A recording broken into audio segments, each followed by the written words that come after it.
இன்னைக்கு இந்த video message மூலியமா ஏன் உங்களுக்கு தமிழ்நாட்டுடைய திடீர் தலைவராகிறதுக்கு தகுதி இல்லைங்கறத எக்ஸ்பிளைன் பண்ண விரும்புறேன். நானும் உங்க படங்களை ரசிச்சு தியேட்டர்ல விசில் அடிச்சு டான்ஸ் ஆடி மகிழ்ந்த பல கோடி மக்கள்ல ஒருத்தி. அந்த உரிமையில சொல்றேன், உங்களை தமிழ் மக்கள் ஒரு நடிகராக ரொம்ப மதிக்கிறோம். ஆனா சினிமா ஹீரோவா இருக்கிறது மட்டும் தலைமைக்கான பாத்வே கிடையாது. Cinema heroism is not equal to automatic political acumen and qualification. முதல்ல உங்க அனுபவ குறைவை பத்தி கொஞ்சம் பேசலாம். தமிழ்நாட்டுல சினிமா மற்றும் கலைத்துறையிலிருந்து அரசியலுக்கு வந்தவங்க பலர். We have a rich and strong legacy of this. அறிஞர் அண்ணா, கலைஞர் கருணாநிதி, டாக்டர் எம்ஜிஆர், ஜெயலலிதா அம்மா, the list is never ending.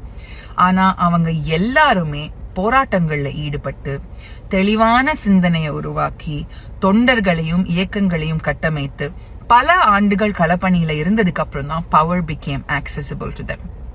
Cinema அவங்களுக்கு ஒரு புரட்சிக்கான கருவியா அமைஞ்சதை தவிர்த்து குறுக்கு வழியா இல்ல. பட் மிஸ்டர் விஜய், இந்த மாதிரியான அனுபவங்கள் உங்களுக்கு இப்போ இல்ல. போராட்டம் இல்ல, தொண்டர்களும் இல்ல, டிவிக்கு உள்ள ஜனநாயகமா தலைமையும் இல்ல.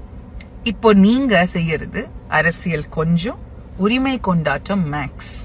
You seem to think your stardom and popularity entitles you to political power, and that is a clear sign of privilege.